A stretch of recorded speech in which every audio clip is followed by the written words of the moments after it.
কিভাবে দোয়া করলে দোয়া কবুল হয়? দেখুন, দোয়া আল্লাহ তাআলার সবচেয়ে প্রিয় আমল, বান্দার এই আমলটি আল্লাহ সবচেয়ে বেশি পছন্দ করেন, বিধায় দোয়া আমাদের করা উচিত। দোয়া কবুলের প্রক্রিয়া তিনটি হয়ে থাকে হাদিসের আলোকে। একটা হলো আমি যা চাইলাম কাঙ্ক্ষিত তা পেয়ে গেলাম, আর একটা হলো যা চাইলাম তা পেলাম না, কিন্তু বিপরীতে এমন কিছু পেলাম যেটা আসলে এই দোয়ার চাইতেও, যেটা কাঙ্ক্ষিত আমি চেয়েছি দোয়ার মাধ্যমে, এর চাইতেও গুরুত্বপূর্ণ কিছু, সেটা যদি আমি পেয়ে যাই তাহলে সেটা হবে এর চাইতেও গুরুত্বপূর্ণ।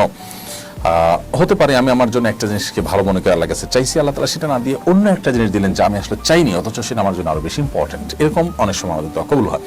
আবার কোনো কোনো ক্ষেত্রে আমার কাঙ্ক্ষিত বিষয়টা দুনিয়ার তার কোনো বিনিময় না দিয়ে আল্লাহ তাআলা আখিরাতে তার বিনিময় দিবেন। এটাও দোয়া কবুলের একটা প্রক্রিয়া এবং পদ্ধতি।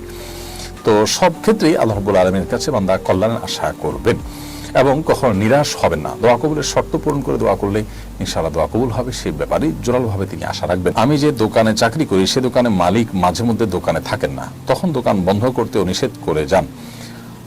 আমার তখন দোকানে নামাজ পড়া লাগে, এখন কি ওই জায়গায় চাকরি করা আমার জন্য জায়েজ হবে? ভাই আলী হাসান, দোকানে যদি নামাজ পড়তেই হয় তার দোকানে একাধিক ব্যক্তি থাকলে তাদেরকে নিয়ে জামাতে নামাজ পড়বেন, এবং মাঝে মধ্যে এরকম হলেও প্রায় সময় আপনি যেন জামাতে শামিল হতে পারেন মালিকের সাথে, সেটি নিয়ে আপনি আলোচনা করবেন, বোঝাপড়া করার চেষ্টা করবেন। আর যদি আপনার সাথে আর কেউ না থাকে বা কেউ আপনাকে তিনি জামাতে নামাজ পড়ার কোনো সুযোগ না দেন, তাহলে সেক্ষেত্রে অবশ্যই আপনি বিকল্প কোনো চাকরি খোঁজার চেষ্টা করবেন এবং আল্লাহ তাআলার উপরে আস্থা রাখবেন, ভরসা রাখবেন। আল্লাহ তাআলা আপনার রিজিকের ব্যবস্থা ইনশাআল্লাহ অবশ্যই করবেন, সেভাবে সিরিয়াসনেসের সাথে আপনি চেষ্টা করবেন এবং বিকল্প নিয়ে ভাববেন।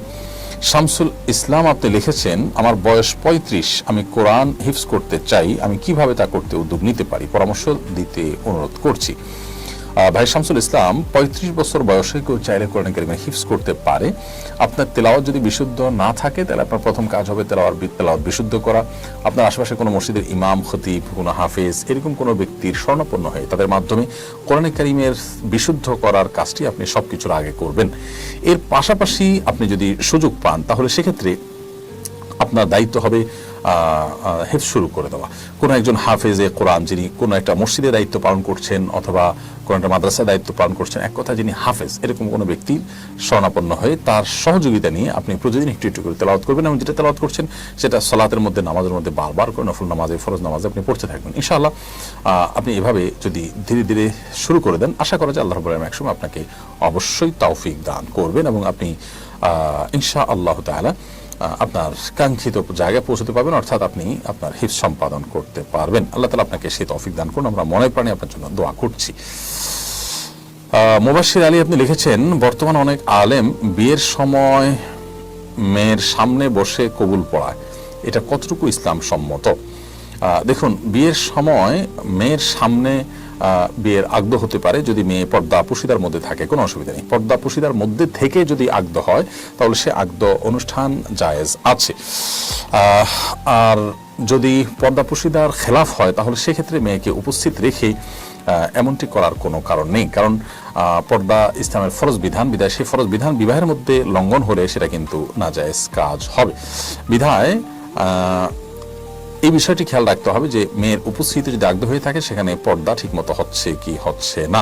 তো এই জন্য মেয়ের উপস্থিতি থাকাটা যে জরুরি নয় সেটা আমাদের বোঝা দরকার। অনেকে মনে করি আমরা মেয়েদের উপস্থিতি থাকা জরুরি, মেয়ের উপস্থিতি থাকা মোটেও বিয়ের আগদ সম্পন্ন হওয়ার জন্য জরুরি নয়, বরং আগদ সম্পন্ন হওয়ার জন্য মেয়ের অনুমতিটা জরুরি। অনুমতি যদি নিয়ে আসা হয় বা মেয়ের সম্মতি যদি থাকে সেক্ষেত্রে মেয়ের পক্ষ থেকে মেয়ের বাবা বা পরিবারের কোনো সদস্য তার তরফ থেকে প্রস্তাব বা সম্মতি এটা দিলেই চলবে ইনশাআল্লাহ তাআলা। শোয়েব আহমদ আপনি লিখেছেন, আসুন্নাহ ফাউন্ডেশনের সবার জন্য কোরবানি প্রজেক্টের আদ্যপন্ত জানতে চাই। ভাই শোয়েব আহমদ, আসুন্নাহ ফাউন্ডেশনের কোরবানি প্রজেক্টের ইতিমধ্যে আমরা ঘোষণা করেছি, সবার জন্য কোরবানি প্রজেক্ট এবছরও ইনশাআল্লাহ যথারীতি হচ্ছে এবং সেই সাথে আমরা কোরবানির গোশত সংগ্রহ করার কাজ যেটি গত 2 বছর যাবত করছি সেটি এবছর আমরা আবারও করছি ইনশাআল্লাহ তাআলা।